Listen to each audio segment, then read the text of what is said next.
Welcome, dear listeners. I'm Jonathan Carlin. And I'm Ben Carlin. And we invite you to join us through the Griffin door, your one-way ticket to the enchanting world of Harry Potter. So grab your wands and dust off your broomsticks and join us as we unlock the secrets behind Philosopher's Stone, Chapter 2, The Vanishing Glass. Wow, top tier intro today. Thank you. Yeah, Thank you. That was really good. I feel like you have just been held back as nearly as all as I can tell. I mean, I see you're repping the shirt from our other podcast where for somehow, I guess everyone thinks you're a better host over there. No, I don't know anything about that. But what I do know about is Chapter 2 of the Philosopher's Stone, aka Sorcerer's Stone, aka The Vanishing Glass. Where do you land on Philosopher's Stone versus Sorcerer's Stone? I will tell you that I went through a myriad of different emotions attached to this particular thing. So obviously, as an American, and the first copy of the book that I ever owned as a kid was Sorcerer's Stone. And one of my best friends at the time, for one reason or another, his family was extremely into like Premier League soccer and sort of like all things like England. And I know that he had a copy of the Philosopher's Stone, I believe before it had been released as the Sorcerer's Stone in America. Wow, so he probably has a pretty rare copy. Well, this was like one of those things. So it was like a childhood friend who I had not known or had not spoken to, I think pretty much at all, just because we like moved in different directions in life, starting from like age maybe like 10 or 11. Yeah. But like as we were like best friends starting from like day one of preschool and stuff like that. And once upon a time, we made a video over on the Super Carlin Brothers channel talking about like the most valuable copies of the Harry Potter books. And like what you're ultimately looking for is the first run.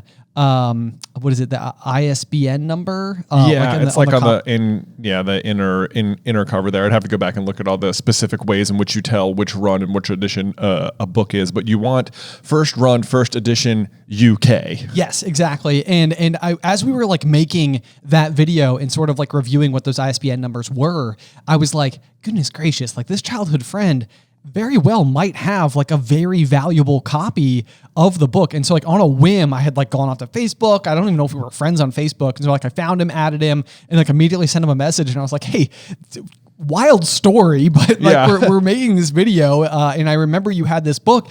And so I was like, is there any chance you know where it is? Could you like check the number? And like within 17 minutes of sending him that message, he had sent me a picture back of his numbers. Whoa. And I was like, I can't believe you had, like, not only did you go from accepting my friend request, reading my message, and then found the book, sent a picture of it, and returned it to me. So it wasn't like a first edition.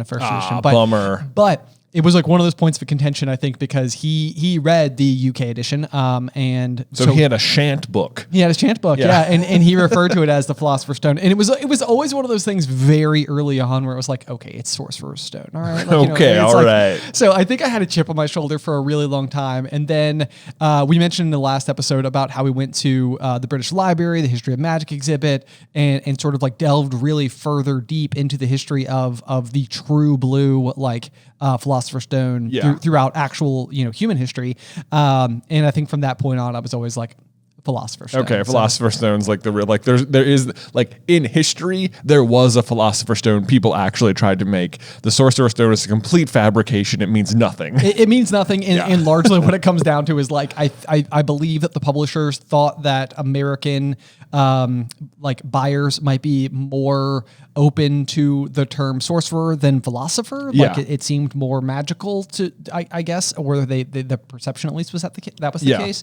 I teeter back and forth though, because I never want to like, gatekeep anybody or anything like that. If you love the story, you love the story. That's all that matters. Right. I think I have started to adopt Philosopher's Stone as my primary. I think so. Yeah. I remember growing up. Yeah. We just had Sorcerer's Stone. And when I heard that if I think in history, the Philosopher's Stone will be remembered as a thing from Harry Potter more than it will be something remembered as like a real thing people tried to make. Yeah, like which is silly. In the field of alchemy, the Philosopher's Philosopher's Stone essentially is the end all be all. It's like the point of alchemy. It is the point of alchemy, Yeah. is to achieve the Philosopher's Stone. So, So there is that. So I think, similarly, growing up, though, I'd never heard of it at all. And so it was like Philosopher's Stone, Sorcerer's Stone. Obviously, Sorcerer's Stone is better. And then we have another friend in Europe who's like he used to do a lot of Harry Potter videos. His name is Seamus. And he came to visit us one time. So then it was very fun to be like, oh, no, the American version's better. Oh, yeah, of course. yeah, of course. Yeah, but then same thing. We went to that British library thing and it was like, oh, it's absolutely Philosopher's Stone. And like since then, that's been like this is the correct version. But this is my recent update as of the last month. I personally am still a Philosopher's Stone. And I think when I adopted that, I was like, this is clearly the correct way to say it. Like, this is absolutely the right answer. And everyone knows it. I've been ignorant this whole time. And so that's what I've been saying since then. But we just did a video where we reviewed the covers of a bunch of different copies of Philosopher's Stone. Yes. Oh, this is interesting. Yeah, this is crazy. And so, because if you don't know, whatever copy of Harry Potter you have, there are, especially for Philosopher's Stone, there are the most versions of that cover. But there's like over 100 different official covers that you could have, and they range from like wild and wacky to like awe-inspiring and amazing. So if you want to check us out, like we go through, I think we've ranked over like 90 of them at this point. Yeah, not ranked, but rated them, or just reviewed them. Yeah, exactly. Sort of like gave our 2 cents on how we felt about it. Yeah. But so anyway, when we posted that video, I had to decide what I was going to call it, and it was a very obviously like reacting to 50 different Philosopher's Stone covers, and I put Philosopher's Stone in the title, and I put Philosopher's Stone in the thumbnail, and I was like, okay, didn't even think twice about it. But then as you go across all the other countries, America's the only one that listed as Sorcerer's Stone. All the other countries listed as a version, like their language's version of Philosopher's Stone. Right. Yes. So it even made sense in that regard. But I was like, you know what? Let me do like just a little. I'm going to run like a little A/B test here and see whether or not the click-through rate is higher if we change it to Sorcerer's Stone versus Philosopher's Stone. And like it totally was. It was way more effective. Not just a little, like way more effective. And it was like, oh, this is hilarious. Like our viewing audience is clearly in America, and they recognize Sorcerer's Stone as the true title of Harry Potter. Apparently, yeah. Number one. That's our statistic based reason for why you may call it Sorcerer's Stone. Yeah, so why if you see it listed that way. But anyway, I think even though the copy we're reading says Sorcerer's Stone on the front, and I have to say, I'll do you a quick cover artwork rating. This one's awesome. It is like a pencil drawing. It's got Harry, there's a big snake, there's Hedwig, there's goblins, there's Hagrid and the egg, there is McGonagall back there, lots of little there's even Quirrell. I just found him for the first time. That's crazy. Oh wow, yeah, I hadn't even spotted him either. Kind of like right underneath. Oh, there's maybe even Voldemort right over Hedwig's head. This is a really cool copy, and I think there's a whole series on the inside cover there. So very cool one. Anyway, Ben, let's jump into chapter 2, The Vanishing Glass, where we are celebrating Dudley Dursley's first birthday.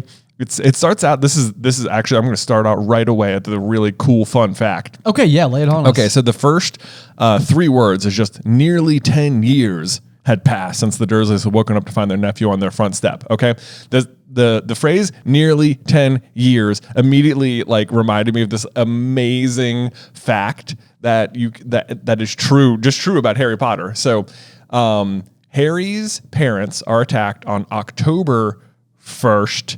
1980 or October 31st, 1981. Correct. Right? Yes. Meaning that we are now, as of this chapter in June, I believe, of it is 1991. Right. So yeah, 1991. So it has been nearly 10 years. So Harry's birthday is on July 31st of 1991, which would be that is not just 9 years later, but is also 9 months later from the attack on his parents, down to the day, because it's October 31st and July 31st. Yes. Meaning that it is exactly 9 3/4 years from the moment Harry leaves the Wizarding World to re-enters it. It's incredible. It's incredible. So yeah, the nearly 10 years is such like a little like tip of the hat. It's like nearly. Yeah. But then it's so great because it's platform 9 3/4, which literally takes him to the Wizarding World. Yes. It's just like, I love it. It's I don't know if that was accounted for or on purpose.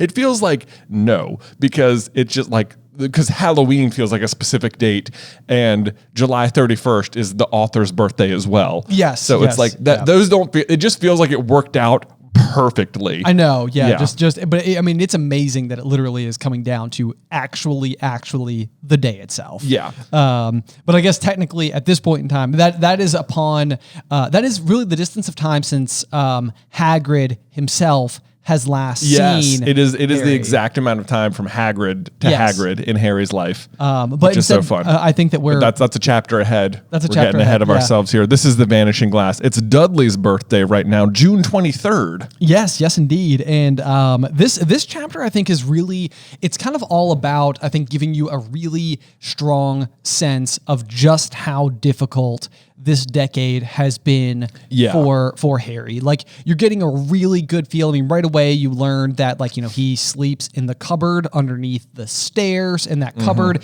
in a house that is otherwise described as like almost verging on like upsetting levels of immaculately clean. It is weird how that's described. It's like it is almost upsettingly clean in the house. Yes, yeah. I often think that this is like one of those things where it's like because I mean I tend to feel like I keep my house pretty clean as well, and I'm always like sometimes it's almost like like you're scrubbing your counters or something, and you're like, should I lay off a little bit? Am I taking this too far? Have I reached Petunia Dursley levels of cleanliness? I'm never concerned about that at my house. No, no. Yeah. Of course not. Let me tell you what, my three boys, I could clean it, and they'll come through, and 10 minutes later, it's like, why did I even bother? It's just. Anyway. Yeah, but either way, so despite this immaculately clean house, Harry sleeps in a cupboard underneath the stairs that is apparently absolutely just jam-packed full of spiders. Yeah, the amount of times the spiders in the cupboard under the stairs are brought up is like, it's like, how could there be that many spiders if the rest of the house is so clean? It's like, are they just drawn to him? Is that like a magical thing? Well, and this is what I find to be kind of interesting about this chapter in particular, is that you both learn about Harry's relationship with spiders and his relationship with snakes. And it seems like his relationship with snakes goes on to be massively important to his overall character altogether. Yeah. And his relationship with spiders is not nothing, but it's like, I do think it's interesting that like, it's a semi-prominent thing that he will interact with in his years to come, but not really important in any other way. I mean, it isn't. I mean, it's fairly. I guess it's like, was there a certain amount of consideration given to like really establishing Harry as like, I'm not afraid of spiders, like because later on we're gonna have to go into the forest and follow giant spiders, and like even a regular person who's not like afraid of spiders still might not want to like follow spiders. I suppose there's some possibility there. I think the other thing is, I mean, I don't know if like on some level just Harry, like he is a true blue Gryffindor at the end of the day. His bravery is, rather immense. Like, and spiders are a rather common thing for someone just to be fearful of in general. So that's true. It's just like establishes some Gryffindoriness. This is, it's like, I got to the end of this chapter, I was like, man, this is like not a whole lot happens in this chapter. Like, there's not a lot of magic happening. Well, some magic happens, but there's no other wizarding people at all. It's just Harry. Well, this is, I mean, it kind of reminds me a little bit of like a season of like network TV shows where very frequently what you would find is that like episode 1 would be jam packed with like sort of like get you like back into the action or introduce you to like a story and like all the juicy details. And then sort of there's like a taper off as the season like progresses, because usually network TV shows would go for like a 20 plus episode season. Yeah. And that's a lot of time to cover. It's a lot of screen time. So like you almost need to have these like otherwise side plots and stuff. And so this story is maybe no exception to that in some capacity, where like on some level you're just introduced to like Dumbledore and Hagrid and McGonagall and like the fall of Voldemort and like all of this massive monumental stuff is happening. And then this chapter is a bit more like cooking bacon and going to the zoo. Right. It's like, let's reset. Like, we knew a lot of the stuff. Let's meet Harry, the 11-year-old, as he is now, before anything crazy has happened to him. Yes. What has happened in the last 10 years? Like, we're going to bridge a gap here. So that's a lot of what's happening here. I would say on the first page, on the second page here, a couple of things popped out to me. Like, first of all, I love that he had a dream about the flying motorcycle in it. It's just like, oh. Yeah, I know. Yeah, a little heartwarming there. It's a little heartwarming, and it's also like I think that's a good setup for things to come, because Harry's dreams are not irrelevant to the story going forward. Like, you learn a lot about the wizarding world. The story progresses oftentimes thanks to Harry's dreams, and so this is kind of like a cool one where where it's a little bit more positive than a lot of the dreams that Harry gets to have going forward, which tend to get a little bit darker. Yeah, and then just right like a paragraph later, this is just something I noticed that we talked about last time. It's like some things are a little different once you're older, like you just might read past it or something. But like just when you realize like through the scope of time how close Dudley's birthday is to Harry's, like I think Dudley's is June 23rd and his is July 31st, and they're born in the same year. Yeah, so they're born age. like within a month of each other, right? Basically, which is just like when I think about it, it's just like super duper sad for Lily and Petunia because like they would have been pregnant at the same time and basically just not spoken to each other at all. Yeah. And it's just like it makes you think like because the Dursleys said they never met Harry, which probably means that Lily and James died without ever having met their nephew, which is like also sad. That is super sad. Yeah. I'd never considered it through their lens looking the other way before. Yeah. And of course that is, I mean, one of the grand sacrifices that I think James and Lily would have made at some point in time was living under the Fidelius charm meant being stuck inside of your home, just with nobody to accompany you except for your immediate surroundings. I mean, and for people who are so used to, sort of like adventure and being in the fray and being so involved as like, sort of warriors in this cause, it's like, I mean, you could just imagine the level of kind of like stir crazy that would be involved, and then not to mention everything else you miss out on in the meantime. Yeah, it's like I like to think in my head that like eventually they would have tried to like reconcile with the Dursleys. Oh, like sure. if there's no war or whatever, like eventually they like try or at least get Harry to meet his cousin or something, but it's like that never gets to happen. I know, and I do think, it's always possible. I mean, I know that we've consumed it a million different ways. I know that there's a deleted scene in the films when the Dursleys are ultimately leaving, where Petunia has a moment with Harry, and I'm pretty sure it doesn't happen in the books. It might just be a movie only moment. I think so. But it's something that I actually felt like the movies, even though they cut it out, it was a deleted scene. It was one of those rare occasions where I actually felt like they added something to the story that was really kind of nice, which is Petunia basically saying like, you're not the only one who lost somebody that day, and essentially alluding to the reality of the fact that, like despite the fact that they've had a fraught relationship, Petunia lost her sister, who, even if she had struggles and her insecurities and stuff that sort of like lead Petunia down the path that we ultimately know she goes down. It's not as though she didn't still love her sister underneath it all. And yeah, that's hard and complicated to unpack. I think the closest you get to that in the books is just like Dumbledore sending that letter that says like, remember my last or something. And she's like, go PS to stay. That's like, true. Yeah, and it's like that, but that's as close as you get in the book. So yeah, they cut that out of the movie, and then they also cut out the scene where Dudley tells Harry he's not a waste of space. Oh yeah, which it does happen in the book, and you can watch the deleted scene, and it's awesome.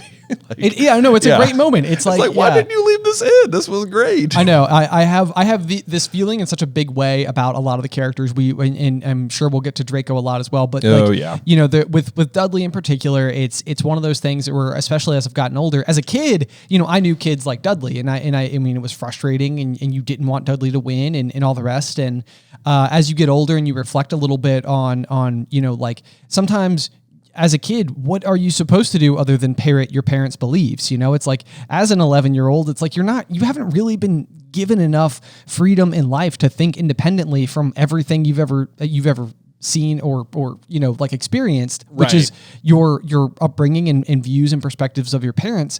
And interestingly, like one of the things that I, going into the next page here that I had written down was like, the Dursleys go to such extreme lengths to spoil Dudley that at times I've been curious before, like, had Harry not been in the home, like, would they have spoiled him to this extent? Because it's so aggressive, it's so over the top. I don't think so, because there are like several examples, even just in these first few chapters, where it's like they're going like out of their way, like putting extra effort on themselves to like make sure Harry is miserable. Yes. Like even the spiders, it's like the whole house is clean.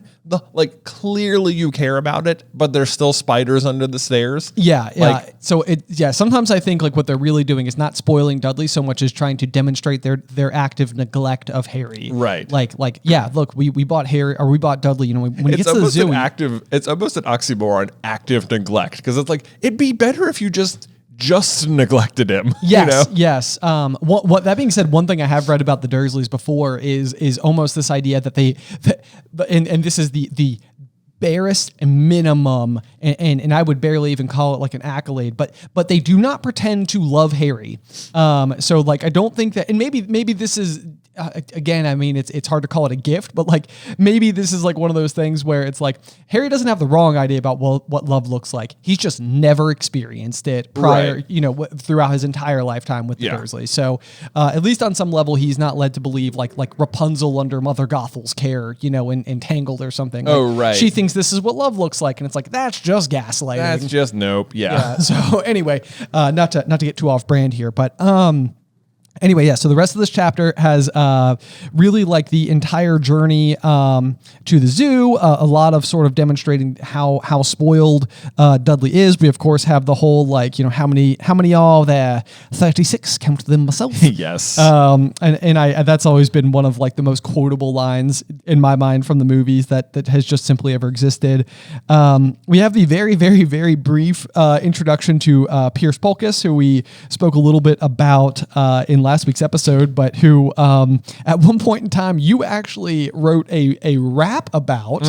I sure did, which was truly incredible. But basically, it suggests that Peter Pettigrew had himself a son with sort of that like shared initial scheme with the Piers Polkis, Peter Pettigrew. It's not just that; it's that also he said he has a face like a rat. Yes, it's like in the same sentence, and it's like, well, face like a rat. Come on, with the same initial scheme right there. Piers Polkis is also the one who's like Harry was talking to the snake. Like he's the one. It's like a really subtle thing, but it's like in Piers' mind, it is possible to talk to snakes. Oh sure, yep. It is like whereas like the rest of the Muggles you meet, it's like they would you just sort of know like you can't talk to snakes. But in Piers' mind, like maybe there's just enough like magic in there that it's like he thinks of talking to snakes as a thing that could happen. Yes, like maybe he's probably a squib is really more what it is, but very possible. But yeah, the other aspect of it there as well is like he's playing a kind of similar role with Dudley, where he does come across as like Dudley's sort of like the big mean bully that I feel like everybody sort of has to like bend to, and Peter Pettigrew's primary operative for pretty much everything, even his attraction to the Marauders in the first place, has to do with essentially looking for the biggest kid on the yard, and then obviously once Voldemort becomes the even bigger kid on the yard, he's just always a kind of a coward seeking the safety of that protection. Yeah. And in a way that seems like that's exactly what Piers is. It's exactly like that. So yeah, I stand by it. Piers Polkis is the bastard child of Peter Pettigrew. There you go. Yep. There you go. Indeed. So there's a few things here, like as we're just introduced to Harry, the 11-year-old, and like what his relationship with Dudley is, that I just like I marked and I thought were very like fun and interesting things that popped out as per the overall story. First is that it talks about how Dudley's favorite punching bag is Harry, but he can't often catch him because Harry didn't look up, but he's very fast. And it's like just sort of immediately setting you up for like Harry the Seeker later on. Absolutely. Yep. And also, in a way, Dudley the Boxer. Dudley the Boxer, Big D. Big D. Yeah, so I do find it to be kind of interesting and funny that like almost right away, this idea of punching is sort of like ingrained into who Dudley is. So I mean, he did show some early signs. Yeah, there's no doubt. There's no doubt about it. Then Harry is immediately described as having the bright green eyes, which of course is a nod to his mother. He's always described as looking like his dad, but then having his mother's eyes. But then it's also really funny that like there's like this weird contrast where Voldemort ends up having red eyes and Harry has green eyes, and they're like the opposite colors of the houses they're in. Yes, and additionally as well, the Avada Kedavra curse is green, whereas Expelliarmus is red. Or at least in the movies. At least in the movies. I think it's described as red sparks, but I can't remember specifically. But Avada Kedavra is always green. Definitely green. So the kind of yin and yang effect that appears to be going on, sort of like with that red and green, sort of speaks to the duality. Actually, and I could even set us up for one of the kind of fun theories you could examine that I don't necessarily think you would subscribe to actually, but is the general sentiment that in some way, because Harry has a piece of Voldemort's soul inside of him, that he is in fact a Horcrux, and therefore the mistreatment of him at the hand of the Dursleys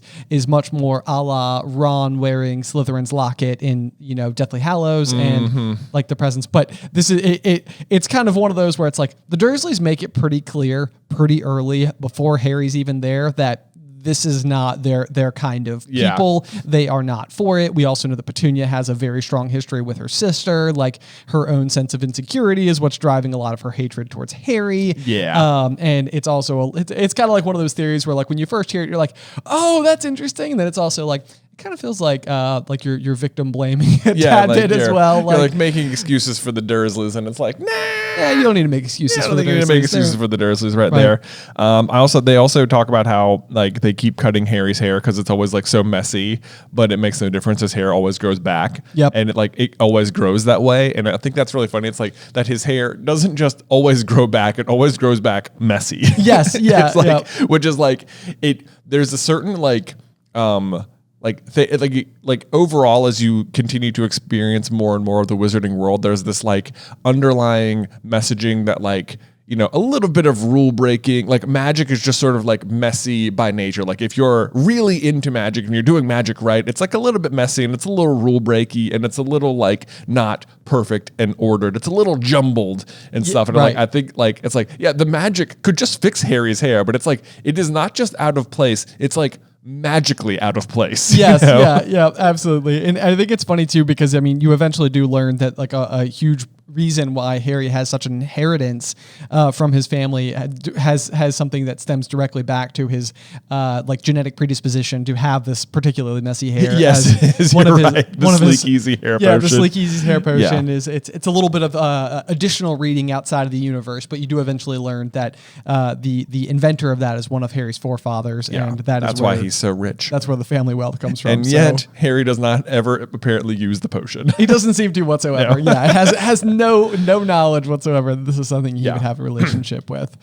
This is okay. Also, Harry describes Dudley as looking like a pig in a wig, which I just think is funny because Ron eventually goes on to own an owl named Pigwidgeon, which is like pig wig, Pigwidgeon, pig in a wig. And it's like, did Harry give Pigwidgeon the name? Is this like a very subtle like low-key stab at Dudley from like years later, where like he's comparing giant Dudley to the tiny like tennis ball owl that is Pigwidgeon? Because Harry also uses wig in his own owl's name.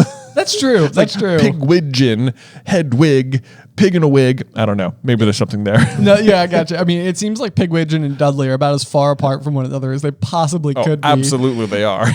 But I never noticed the fact that there's wig in both Hedwig and Pigwidgeon's name before. That's pretty funny. One of the other details that I highlighted in this particular chapter is the fact that we get the introduction to the infamous or famous, just in that sense, round glasses that Harry wears. Oh yeah. This is always one of those things. So we of course know that Harry is pretty aggressively mistreated by the Dursleys, but there is always one of those like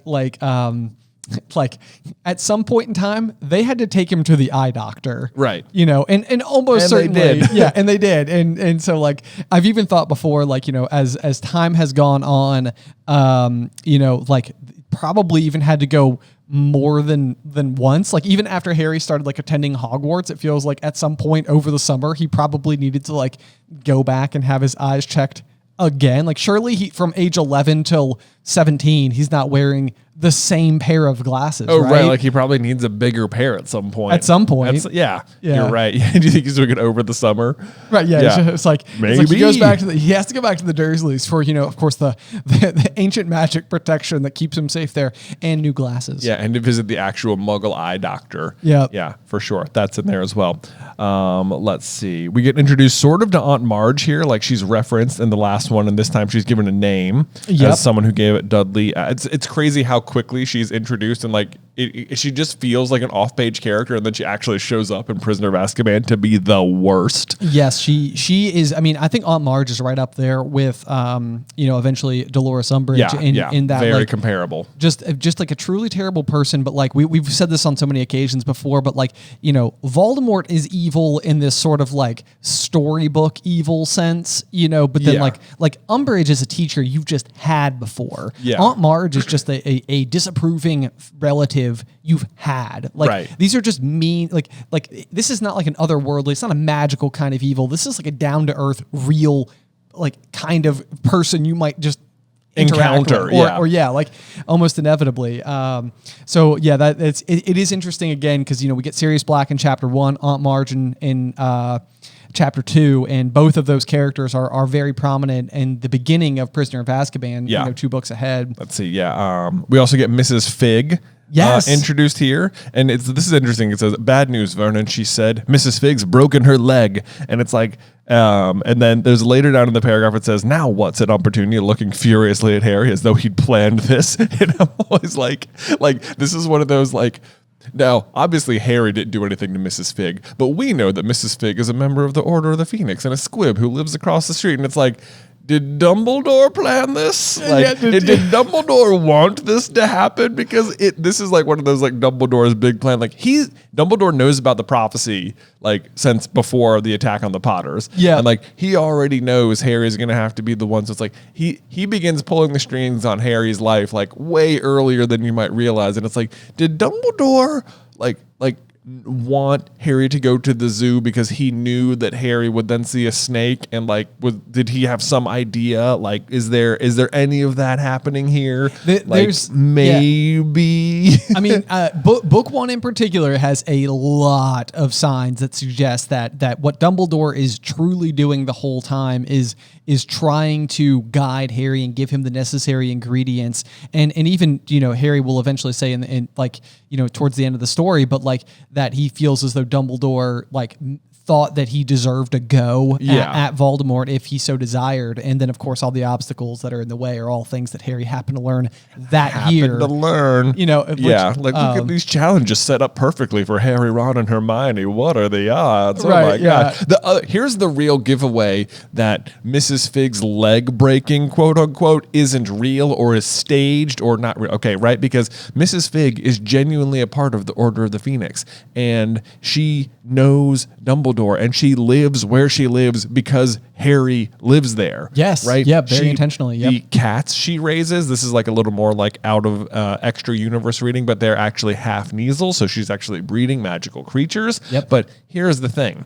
There's no reason for her to have a lengthy broken leg. Right. This is a solvable thing. If you were in the magical world, this should be solved like that. Right. Yeah. We know Madame Pomfrey is capable of mending a bone overnight. In like seconds. Okay. Sure. Yeah. In seconds. Because you can regrow bones overnight. You can regrow bones overnight. Yeah. That's a good point. So the interesting question here is whether or not magical potions would work on someone who is of the blood status of Mrs. Fig, which is a squib, because one of the things that her house is, that Harry says her house smells like, is cabbage, which is a smell that is also associated with Polyjuice Potion. Oh, is it? It is, yes, cabbage is.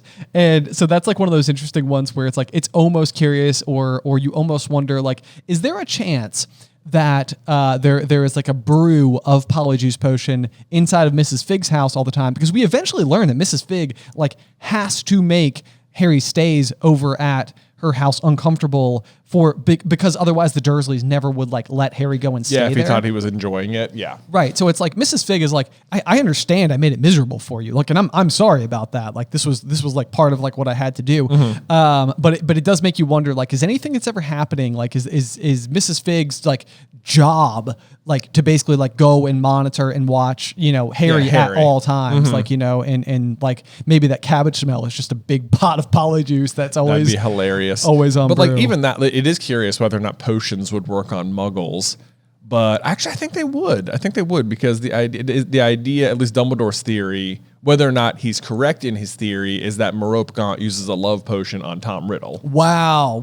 That's a good point. Yeah. And realistically, even eventually Fred and George's, I mean, it's not a potion, but it's still a magical creation. The Tun Toffee works on Dudley. So that's true. So it feels like that would work, but either way, a broken leg would be just a spell. It wouldn't even be a potion. That's a good point. That's a good point. Yeah, like this is like a for a wizard, especially where teleportation is not beyond the realm of possibility. It's like Mrs. Fig could just write to Dumbledore and be like, "Hey, I had a bit of a malady." And it's not like, oh, this happened this morning, and so Dumbledore or someone hasn't gotten there to fix it yet. It's like there's days later when he goes to visit her and her leg's still broken. So it's like it's broken it's like either she's faking it or it's allowed to be broken for an amount of time, like when it does not need to be. Well, and anyway, so the more important aspect of this is we know that Dumbledore is known for having some good guesses, and on some level, I think it's I don't think it's a reach to suggest that we know that Harry's trip to the zoo ends up being very important, very relevant, to his journey. And we basically learn about a very specific ability, which is his ability to speak to snakes in this moment. So it doesn't feel like a reach to me to think that Dumbledore just simply arranged this, or it was just simply a lie, and like she's just wearing a fake cast or something like that. Yeah. Like she just didn't actually break her leg. Because there's another thing in here. I think later it says like, oh, ever since she broke her leg, she wasn't very fond of her cats anymore. And it's like, that's not true, because one, like they're part of what she's like, that's her job. She breeds the Neasels. Right. So it's like, I don't think there's a situation where she's less fond of them ever. So anyway, yeah, I think the whole Mrs. Figs has a broken leg thing is a huge farce by Dumbledore to get Harry to the zoo. Maybe just to even see. Maybe Dumbledore has like an idea that like, I need to see what happens when Harry's near a snake. And we're going to make that happen. Yep. Yeah, so let's see. Oh, this is a funny one, too. Another thing they try to do is they try to send Harry to Petunia's friend, Yvonne, someone who could watch him so he doesn't have to come to the zoo, because God forbid... that he come, but Yvonne can't watch him because she's on vacation in Majorca, which I just think is hilarious, because literally in the next book, when Uncle Vernon is trying to close his deal with Mr. Mason, his plan is to close the deal and then buy a vacation home in Majorca. So it's Majorca. Is that what is it? Is it Majorca? Oh my gosh, I'm saying it so wrong. I think it's okay. It's okay. Yeah. Jim Dale says it as Majorca. Does he really? I think so. Okay. That's then maybe it has double pronunciation, but I think it's in Spain and it's a soft J. Yeah. Okay. Well, Majorca then, and I just think it's really funny that it comes up twice, and that it's like clear to me that like in my mind there is no doubt that the reason the Dursleys want a vacation home in this spot specifically is because Petunia's friend Yvonne has one, and it's like one of those like, oh, this is a real one-upsmanship by them.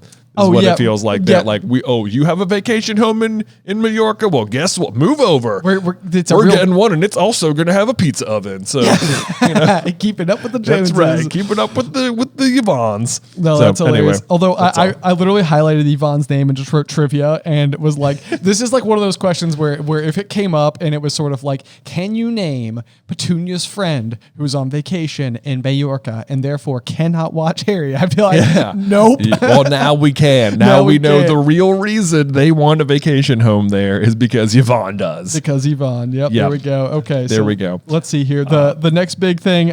We've got, let's see, the eventual trip to the zoo. Yep. And I think one of the things I wrote down was the sheer volume of ice cream that Dudley consumes on their trip. Like, does he? You have two paragraphs that are back to back where it says the Dursleys bought Dudley and Piers large chocolate ice creams at the entrance. You're right, yep. And then literally the next paragraph, it says Dudley had a tantrum because his Knickerbocker Glory didn't have enough ice cream on top. Uncle Vernon bought him another one. It's like in two paragraphs, he's had 3 different servings of ice cream. I know. Okay. I also looked up a Knickerbocker Glory. Did you look up what it is? I absolutely did. Yeah, absolutely did. Yeah. It's huge. It is a big British sundae. It is yes. So But this is one of those things, and I think like so often it's very interesting because we've asked the question a million times, but like, is it British or wizarding? And this is like one of those things where like on my first pass of the story, Knickerbocker Glory would mean literally nothing to me at all. Oh, I know. I would have no idea what that was. Yeah. But I mean, you of course have the context, like one like word later that's like it didn't have enough ice cream on top. So it's like, okay, clearly it's a dessert of some kind. It didn't have enough. That's funny too, because all the pictures I looked like it was nothing but just a giant glass thing full of ice cream. So it's like apparently this one didn't have enough. So get another one. Right. It's like my giant flute of ice cream didn't have enough ice cream in it, so we got another one full of ice cream. Well, yeah, like okay. I guess Harry really lucks out though, because he gets a lemon pop and at least what remained of the first Knickerbocker Glory. So great day for Harry all around. Yep. At least there. But then we move to the reptile house, where I think it's very on purpose that like the snake is just sitting there. It can't move. It's trapped in the stage, and like Uncle Vernon's rapping on it, and it's just people bothering him. It's like the exact same as on Petunia bothering him under the stairs. Oh, it's the exact same. I think the chapter literally begins with Aunt Petunia like banging on. Oh gosh, she's like, she's just banging on the door. Yeah, as he's trying to get up. Anyway, yeah, so it's just like there's a very obvious, definite, intended parallel between Harry and the snake. Yes, and it's like it's not just that he can talk to him; it's that he like relates to the snake. Yes, yeah, absolutely. Which even that is sort of interesting in a lot of ways, because like his. Snakes in the story feel like they live on the other side of the diagram, so to speak. Yeah. Like more commonly associated with Slytherin, which is more commonly associated with like negativity or dark magic or evil. But in this particular case, it's like Harry is using an ability that he has baked into himself thanks to the piece of Voldemort that lives inside of himself. Yeah. I mean, that is the only reason that he's able to communicate with snakes in the first place. But in this capacity, it's like he's like seeing more of in what I would say is more of Harry's own true self, not the part of Voldemort. Inside. You're of right. him. It is interesting because the snakes that Harry interacts with the most via his ability to speak to snakes are the basilisk and Nagini, which are like magical snakes, and you can easily forget that like, oh, maybe it's like it can feel like Harry can just talk to like magical snakes, or that snakes are inherently magical or something, but it's like Harry can talk to any snake, and any snake would. This is what I noticed this time reading through it on the hardback, is that Harry's just staring at it, and the snake suddenly opened its eyes slowly, very slowly. It raised its head until its eyes were on level with Harry. It winked, which is like, at this point, Harry has said nothing to the snake at all. He's just looking at it. So there's like an aura almost being given off by Harry. The snake can immediately tell this person can talk to me. Yes. It's like, it suggests that like all snakes, even a snake bred in captivity, is aware of magic or something, which is weird. It is. It's pretty fascinating. It really is. And I think to borrow a line from Name of the Wind, I think that there's like being truly alone, like even being in a room with like an unconscious person or something is different from being truly alone. And I feel like this is like, or maybe even like that sensation you might get like where that somebody is watching you. Right. It's almost like it feels like the snake has like encountered like this sensation of some kind. It's like, wait a second. Like, wait a minute. Yeah, someone near me can communicate with me. It's like someone like-minded or something. I don't even know. But you're right. That is a very interesting one. And I caught that as well, as I was like, it's so fascinating that like it actually seems to be of its own accord, just simply kind of like reacting to Harry's own presence. So. Right, like Harry just being there alerts the snake. That's really interesting. And surprising snakes haven't like sought him out in any capacity before now, almost. And again, you can go back to the little thing about the spiders there. Like this, like you're getting a lot of backstory about like little weird, like unusual happenings that Harry has gone through throughout some of his life. And these are things that we know again from like further reading in the wizarding world, that like as young wizards are growing up, they are basically able to like their emotions effectively can create magical effects, because they're like sort of inadvertently like directing their magic at something. And so we get a bunch of those examples, like where he gets like stuck on top of the chimney. Where he apparates. Yeah, he essentially has to apparate. I know. I love that. I'm like, oh, Harry just low-key apparates right here. He's just like up on top of the school, and he's like, the wind must have caught me. And it's like, come on, Harry. I literally wrote, I highlighted Harry supposed that the wind must have caught him in mid-jump, and I wrote, LOL, no. Apparate? Sorry. Question mark. I know. But yeah, but anyway, I feel like you're right. Like it would have made sense instead of having like the spider situation, like to have like regaled us with stories of like, at one point in time, Harry was punished because a group of snakes scared off a bunch of kids at the playground. Like it would have seemed like such an obvious like thing, but maybe it would have been too on the nose, too obvious, like with what's to come anyway. But it wouldn't even surprise me if like without it ever being mentioned, without us even knowing if it's canon, in my mind, it's like that probably happened. Yeah, you know what? Like the snake, they were out there. They were finding him. They could tell. If anything, I would count that as a more likely reason that Harry otherwise seemingly had no friends whatsoever at school, because it says like nobody would be friends with Harry because like nobody wanted to go against Dudley. And it's like, I'm sorry, but like kids do not have that kind of beholdens to the class bully. Oh yeah. Like there's like, no chance. Yeah. Someone was kind enough to be Harry's friend. Yeah. But like, if he's summoning snakes everywhere. Yeah. It's not Dudley, Harry. It's the snakes, bro. It's like, you got to chill with the snakes. But I guess Harry never realized the snakes were there or something. I don't know. Maybe not. The other thing about the snake that we can bring up, because I know this is like one of those very common fan theories that I think was like a meme somewhere along the way that called a huge head his team, is basically just that the boa constrictor that Harry talks to at the zoo in during this particular scene eventually goes on to become the snake Nagini. This is just something that we know for a variety of reasons to just be inaccurate. I don't think that Nagini is a breed of snake that can be named. It's just sort of like a magical snake, which we of course know comes from Nagini being a malediction, which is basically a human who has a curse or blood curse, right? Blood curse, yeah. That slowly transforms them from human to creature. Yep. We never get the full story as to why Nagini eventually goes on to support Voldemort in the future, but we know that at one point in time, Nagini was in fact a human person, and this snake was born in captivity. It's also heading to Brazil, so yes. Yeah. So unless it takes a hard left into Albania to find Voldemort, which obviously it doesn't. I want to say this. Does it say the snake is male at any point? I don't know if it does. Yeah, I don't know that it does either. Yeah, doesn't matter. Okay, it's not that snake. So if you've been under the illusion that this snake that Harry sets free goes on to be Nagini, it is not. So that's sort of what happens at the zoo. Oh, he makes the glass disappear, which is really funny. I think it's like all these crazy things keep happening. They can't find where the glass broke. Oh my gosh, what happened? So Harry does a little bit of magic.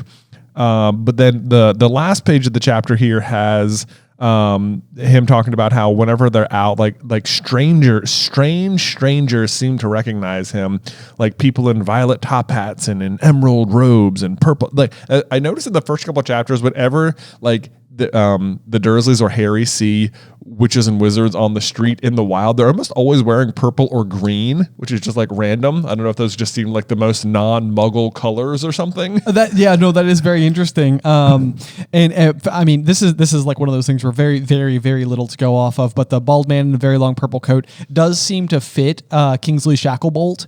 At least on the basis of how he's dressed, which is, it just kind of makes me happy to think that like Kingsley may have like also been like watching out for him, because Kingsley's always had that like that air of like goodness, confidence, is very capable. So it's like just the idea on some level that like Kingsley would ever be like watching like over Harry from afar and even like take a moment to go over and like shake his hand and just like, yo, what's up? Yeah, that's pretty cool. Yeah, because he walks away without a word, and even that seems like very, very Kingsley. It does. Just like walk up, like shake your hand. I know. It also talks about how every time he meets someone, they seem to vanish, which is also interesting. Like everyone who meets Harry is like, "All right, time to go." Oh just yeah, gotta right. pop, and it's like early on apparition seems like it was like a lot quieter. Like it's always described with like a pop or a snap later on. And it's like early, but whenever like when Dumbledore arrives, he just sort of appeared out of nowhere. There's never like a pop or a snap. Or all these people are like apparently meeting him and then exiting without like the loud crack sound. It's just like and we're gone. This is one of those things that I would say that like I can never really get a firm grasp on like throughout the story, like when it says like there's a crack associated with it, I can never really figure out like because I feel like sometimes it's like a car backfired, and it's like if it's cracking like a car backfires every single time, it's like that is a very, very, very noticeable noise. Yeah, like you're right. Sometimes it is almost like it's so loud. Like when Dobby does it outside of the window, it's like, it's like a car backfiring. But then other times it seems it's more like just like a snap sound or something. I wonder if it has to do at all like with the brand of magic that's being used, or like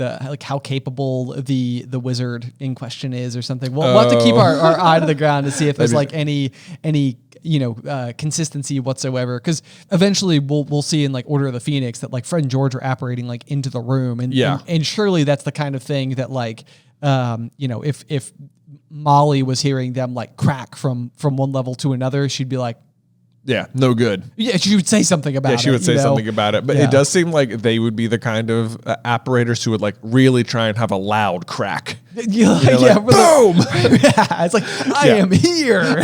I think if I had to guess, this would be my reasoning, is that even though it accomplishes the same thing, house elves apparating versus wizards apparating is like actually subtly different magic, because like the house elves are able to apparate inside of Hogwarts even though wizards can't. So it must be a little bit like whatever blocks wizards from doing it doesn't block house elves. So it must be different. So I think maybe is it described that maybe just the house elves are really loud, whereas the wizards are more of like a pop? Maybe that could be the case. Yeah, certainly. I mean, there's also Malfoy Manor. We'll eventually know that other adult wizards are incapable of apparating in or out of the basement, but Dobby is able to get in there as well. Like, so whatever, don't care. I used to live here. You could.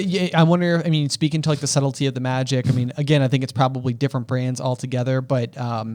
Dobby is using like wandless magic altogether, which I suppose there's some possible argument to be made, like that a wand helps you direct your energy more specifically, or like maybe it's like a more refined version of the spell. Yeah. And so maybe like it's more raw. When Dobby's doing it, but like we also know eventually that house elves are incredibly powerful of their own accord. So that would certainly track. But anyway, so I mean, I think chapter 2 is sort of interesting. I mean, on the whole, I would say my key takeaways from it was largely to give you while I always recollect in the first book that Harry's time spent with the Dursleys is a long time, it feels like this chapter is really covering a lot of the bases to kind of give you the idea of what his treatment was like while he's there. You know, like the fact that he lives in the cupboard, the fact that it's even common for them to like lock him in the cupboard for stretches of time. I think at one point it says a week, and I want to say in the next chapter there's one where it's like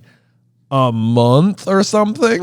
Right. And this is like one of those things where it's like, I don't like when you say trapped in there for a week, I mean, like, does that mean that the door is locked and you can't exit? Or is that being like grounded in your room and it's like, okay, you need to go and spend, like when you're at home, you're in your room. Okay. Yeah. Not to get too far ahead, just as the first page of the next chapter, it says this is for the Vanishing Glass situation.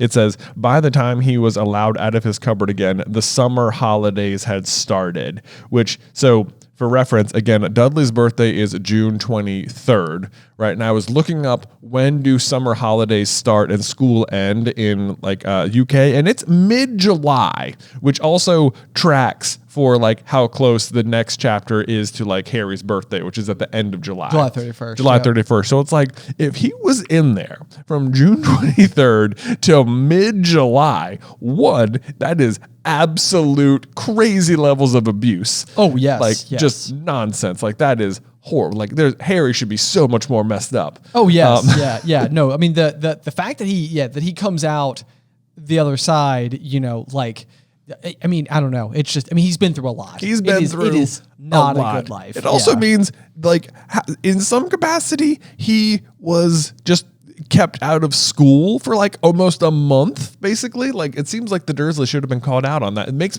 like maybe he was at least going to school and it was like as soon as he got home, he's in That's not. There's no at least there. I'm sorry. it's just all bad. It's not. None of it's okay. It's so bad. I know. It's like you want it to just be like hyperbole or something. You want it to just be like. But it's like you want it to be, but like that's what it says. I know on the page. I know it's like, well, that's not great. So anyway, yeah. So difficult life. Difficult life for Harry coming up on his 11th birthday here. Ben, what did you think of the chapter art for the Vanishing Glass? Goodness gracious! I mean, it infuriates me to look at it a little bit. I mean, he just like Dudley just does have that look in the chapter art here. So if you can imagine, you got little Dudders there surrounded by a pile of presents, but really it's not the presents or anything else. That it's just the expression on his face, which just is such an air of superiority. It is. It's like I deserve all these things. Like even as they're describing what his particular like batch of gifts happens to be, like there's the inclusion of like a racing bike, yes, and like a second television, and it's funny because it's like I'm sort of just like imagining the most like comical, like from How the Grinch Stole Christmas pile of gifts you could ever imagine, and it almost seems like that's almost exactly what it is. It's like some of these things are just useless to him. It's an impressive looking pile of gifts. Yeah. So it's like, is he going to use a racing bike? It's like probably not, but like it makes the presentation of the gifts seem that much more extravagant. But the other funny thing about it too, as well, is we get a further breakdown of what the rest of his gifts happen to be, and I always think it's funny because it's like as they're given the rundown, it's sort of like let's see here, the racing bike, the video camera, remote control airplane, and then it goes. So it's like really specific stuff, and then it's 16 new computer games and a VCR. Yeah. it's like, okay, we can't give a list of everything. So a bunch of games. Yeah. A bunch of games. I want to say, is this the chapter that mentions a PlayStation? I don't think this is the one that mentions the PlayStation. I think it's a reminiscence at some point in time, but it is an anachronism. I know in the story where the PlayStation had not been, whenever it's referenced, the PlayStation had not actually been released attached to this time frame yet, which this is something we haven't really talked about before. And I will say, when I was reading the stories for the first time, kept baffling me a little bit was I think, what would it be, in 1997 when the first book was released? Yeah. I think in my mind, it sometimes blew my mind because I was close-ish in age to Harry as I was reading each of the installments. Yeah. Like sort of like, so we were kind of progressing it. Like it's just happening in the past. It's happening in the past. So I think one of the things that did throw me, very rarely and occasionally did this ever actually have like plot relevance, but the fact that you get to the end of Harry's saga and it's only like 1998. Yeah. I think by the end of the story. Similarly, because like I think my science fair project, for example, when I was in 7th grade, I made the Mailbox 2000, which was a mailbox that had like a sliding drawer so that you could like reach the mailbox from your car easier without having to like reach so far in there. But like I 100% stole the name from the Nimbus 2000. Oh, that's so funny. And it's like, right. It's like why is the Nimbus 2000 shouldn't be called that. Right. But like at the time of reading about the Nimbus 2000, like the year 2000 was upon us. Like the number 2000 felt very prominent for one very obvious reason. Exactly. But for Harry, it's like 9 years away. Right. Yeah. We end the whole saga and it's still not the year 2000. It's still not the year 2000. Yeah. So like, there's no reason it should be called the Nimbus 2000. Yeah. Just at all. Although, and they go on to do the 2001. I'm sorry. Was there the Nimbus 1999? Like, I doubt it. Right. No, absolutely not. Is this actually model number 2000? What are your thoughts on the chapter art? Oh, it's such an annoying looking little kid. It's like, I feel like he just looks so spoiled. The smug. He's just so smug, so spoiled. So like, this isn't enough, even though I'm surrounded. I think his haircut, it's like, that is how it's described, but I always think of Dudley as how he's presented in the movies, which is different. Like he's got brown hair in the movies and he definitely has blonde hair in the books, but yeah, it's just like, you get the idea that this is not a likable child. So yeah, it's pretty solid. It's pretty solid. There we go. Okay. Well, so I think we're at a great point for chapter 2. I feel like we covered a lot of bases. Kind of a building chapter, I feel like, but I'm excited for Chapter 3 is a big one. Chapter 3, the letters from no one. The letters from no one, except I absolutely love this upcoming chapter, so I'm very excited to delve into it and to break it down together and sort of go through all the bits as Harry starts getting his letters to Hogwarts. The thing that all of us wished as kids that someday we always just assumed they were lost in the mail. I know, right? Maybe one day. Part of me is always like, maybe what if you don't find out you're a wizard until you're like 40? You know, It's like maybe in the book it's like 11, but like in real life, you know, they want grown adults who are like mature, who have some experience before they start handing out magic to people. Exactly. Okay? You know what I mean? Yeah, Right? yeah, Come on okay, now. Yeah. So anyway, there's still hope, is what you're trying to say. Exactly. I'll try not to put you on the spot here, but I do see that you're pulling something up on your phone. Is there a chance that you can grace us with a few verses from? Yeah, I was thinking maybe we would. I was pulling up the Peter Pettigrew rap here, so I can. I'm not going to do the whole thing. Obviously, if you want to see the whole thing, you can look it up on YouTube. But I can. I'll give you the my favorite part that actually still that led me to the whole thing, and that I still actually can remember, because so much of it I don't remember at all. But I could still remember this part. Are you ready? Okay, lay it on us. All right, here we go. This is the idea is that Peter Pettigrew has a son who's Piers Polkis. Ready? Because I'm pretty positive Peter Pettigrew put a permanent pause on his paternal power. Basically, he found a woman to deflower, then ran like Snape facing a shower, which, sorry, Snape, didn't mean to throw shade, just trying to say anything to stop people from thinking about Peter getting laid.